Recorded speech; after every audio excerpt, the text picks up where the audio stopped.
ನೂತನವಾಗಿ ನಿರ್ಮಾಣವಾದ ಜಯದೇವ ಆಸ್ಪತ್ರೆಯನ್ನ ಇಂದು ಸಿಎಂ ಸಿದ್ದರಾಮಯ್ಯನವರು ಲೋಕಾರ್ಪಣೆಗೊಳಿಸಲಿದ್ದಾರೆ. ಹೀಗಾಗಿ ಆಸ್ಪತ್ರೆಯನ್ನ ದೀಪಾಲಂಕಾರದಿಂದ ಅಲಂಕರಿಸಿದ್ದಾರೆ. ನಗರದ ಎಸ್ಎಂ ಪಂಡಿತ ರಂಗಮಂದಿರದ ಮುಂಭಾಗದಲ್ಲಿರೋ ಜಯದೇವ ಆಸ್ಪತ್ರೆ ಇಂದು ಲೋಕಾರ್ಪಣೆಯಾಗಲಿದೆ.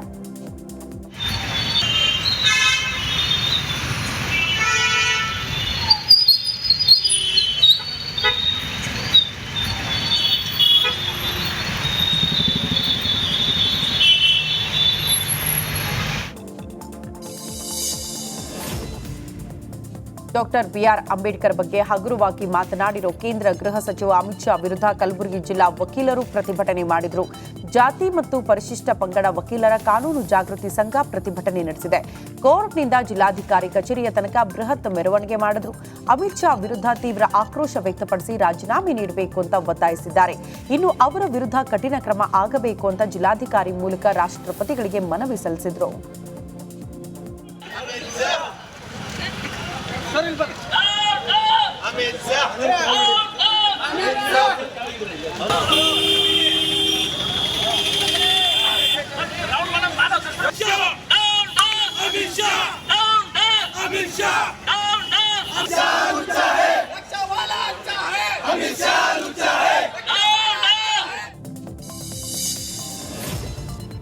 ಕೊಪ್ಪಳ ತಾಲೂಕಿನ ಹುಲಿಗಿ ಗ್ರಾಮದ ಹುಲಿಗೆಮ್ಮ ದೇವಸ್ಥಾನ ಹುಂಡಿ ಎಣಿಕೆ ಕಾರ್ಯ ಆಯಿತು. 30 ದಿನದಲ್ಲಿ 64 ಲಕ್ಷ ಹುಂಡಿ ಹಣ ಸಂಗ್ರಹ ಆಗಿದೆ. 64,93,500 ರೂಪಾಯಿ ನಗದು, 140 ಗ್ರಾಂ ಬಂಗಾರ, 500 ಗ್ರಾಂ ಬೆಳ್ಳಿ ಸಂಗ್ರಹವಾಗಿದೆ. ದೇವಸ್ಥಾನ ಆಡಳಿತಾಧಿಕಾರಿ ಹಾಗೂ ತಾಲೂಕು ಆಡಳಿತದ ಎದುರು ಸಿಸಿಟಿವಿ ಕಣ್ಗಾವಲಲ್ಲೇ ಹುಂಡಿ ಹಣ ಎಣಿಕೆ ಮಾಡಲಾಗಿದೆ.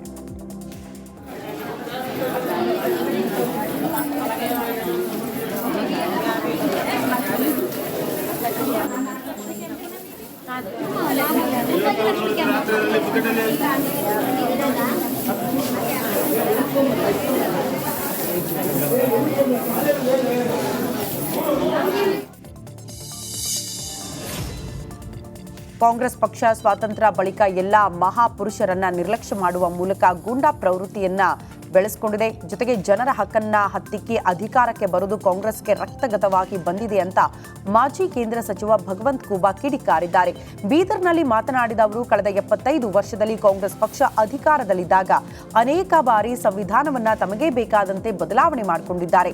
ಈ ಬಗ್ಗೆ ಸಂಸದ ಭವನದ ರೆಕಾರ್ಡ್ ರೂಮ್ನಲ್ಲಿದೆ. ಕಳೆದ 10 ವರ್ಷಗಳಲ್ಲಿ ಇಡೀ ದೇಶದಲ್ಲಿ ಬಹುತೇಕ ಚುನಾವಣೆಯಲ್ಲಿ ಸೋತು ಹತಾಶರಾಗಿ ಹೀಗೆ ಸಂಸತ್ ಭವನದಲ್ಲಿ ಇಂತಹ ಕೃತ್ಯಕ್ಕೆ ಕೈ ಹಾಕ್ತಿದ್ದಾರೆ ಅಂತ ಕಿಡಿಕಾರಿದ್ದಾರೆ.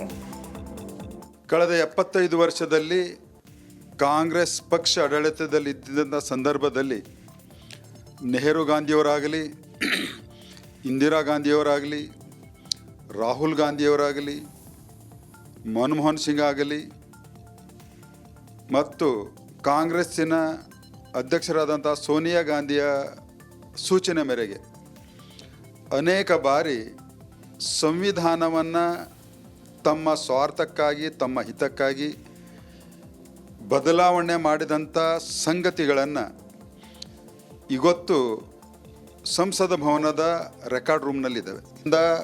ಕಾಂಗ್ರೆಸ್ ಇಡೀ ದೇಶದಲ್ಲಿ ಬಹುತೇಕ ಚುನಾವಣೆಗಳಲ್ಲಿ ಹೀನಾಯವಾಗಿ ಸೋತಿ ಪರಾಭವಗೊಂಡು ಇವತ್ತು ಕಾಂಗ್ರೆಸ್ಸಿನ ನಾಯಕರು ರಾಹುಲ್ ಗಾಂಧಿ ಆಗಿರ್ಬೋದು, ಖರ್ಗೆ ಅವರಾಗಿರ್ಬೋದು, ಸೋನಿಯಾ ಗಾಂಧಿ ಆಗಿರ್ಬೋದು, ಪ್ರಿಯಾಂಕಾ ಗಾಂಧಿ ಆಗಿರ್ಬೋದು, ಎಲ್ಲರೂ ಹತಾಶರಾಗಿ ಸಮಾಜವನ್ನು ಒಡೆದಾಳಬೇಕು, ದೇಶವನ್ನು ಒಡೆದಾಳಬೇಕು, ಸಮಾಜದ ಸ್ವಸ್ಥತೆಯನ್ನು ಹಾಳು ಮಾಡಬೇಕು ಉಂಟು ಮಾಡುವಂಥ ಕುತಂತ್ರ ಬುದ್ಧಿಯನ್ನು ಕಾಂಗ್ರೆಸ್ ಇವತ್ತಿಂದಲ್ಲ ಕಳೆದ 75 ವರ್ಷಗಳಿಂದ ಈ ದೇಶದ ವಿಜಯನಗರದ ಹೊಸಪೇಟೆಯಲ್ಲಿ ವಿದ್ಯಾರ್ಥಿಗಳು bus ಹತ್ತೋದಕ್ಕೆ ಪರದಾಡಿದ್ದಾರೆ.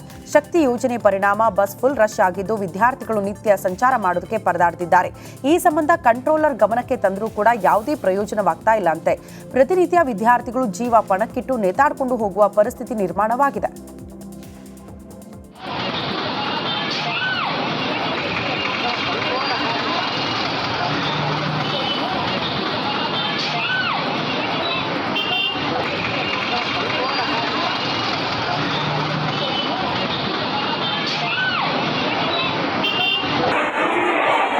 Yes, sir. mari jadi sebagai opsi hari orang tertentu.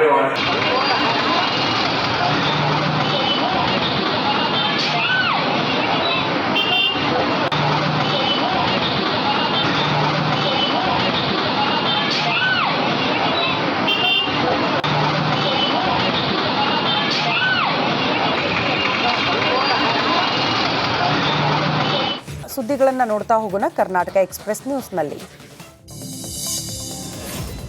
ಮಾಧ್ಯಮದವರು ಇಲ್ಲದಿದ್ರೆ ಸಿಟಿ ರವಿ ಎನ್ಕೌಂಟರ್ ಮಾಡ್ತಾ ಇದ್ರು ಅಂತ ಕೇಂದ್ರ ಸಚಿವ ಪ್ರಹ್ಲಾದ್ ಜೋಶಿ ಸ್ಫೋಟಕ ಹೇಳಿಕೆ ನೀಡಿದ್ದಾರೆ. ಬಾಗಲಕೋಟೆಯಲ್ಲಿ ಮಾತನಾಡಿದ ಅವರು ಸಿಟಿ ರವಿ ಎನ್ಕೌಂಟರ್ಗೆ ಸ್ಕೆಚ್ ನಡೆದಿತ್ತು ಅನ್ನೋ ಅನುಮಾನ ವ್ಯಕ್ತಪಡಿಸಿದ್ದಾರೆ.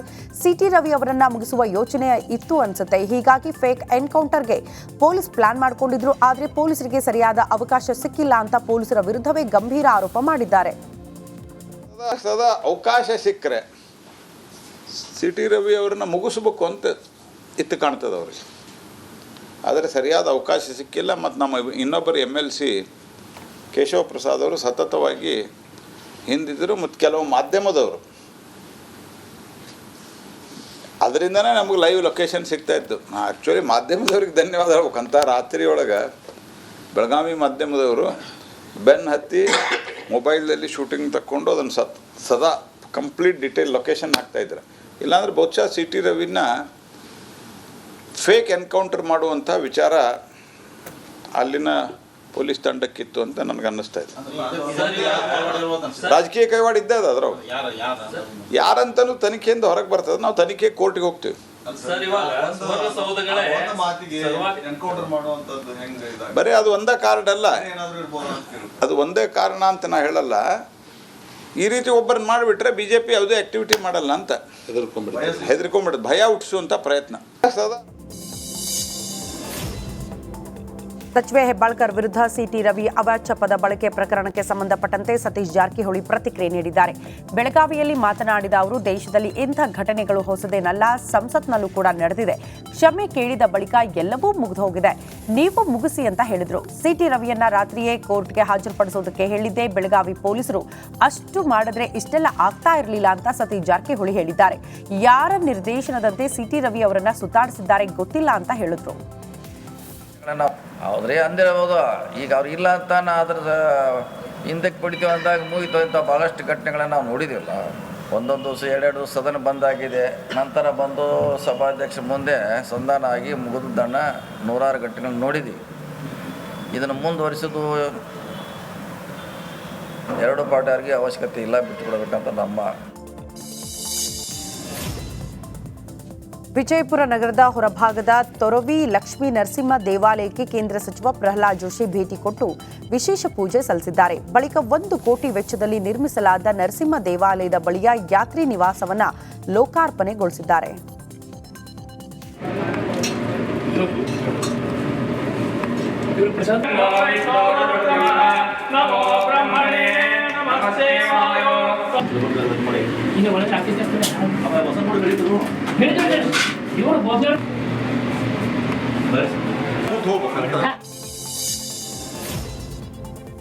MLC ಸಿಟಿ ರವಿ ಹಾಗೂ ಅಮಿತ್ ಶಾ ವಿವಾದಾತ್ಮಕ ಹೇಳಿಕೆ ಖಂಡಿಸಿ ಹಾವೇರಿಯಲ್ಲಿ ಮಹಿಳಾ ಕಾಂಗ್ರೆಸ್ ಕಾರ್ಯಕರ್ತರು ಪ್ರತಿಭಟನೆ ನಡೆಸಿದ್ದಾರೆ.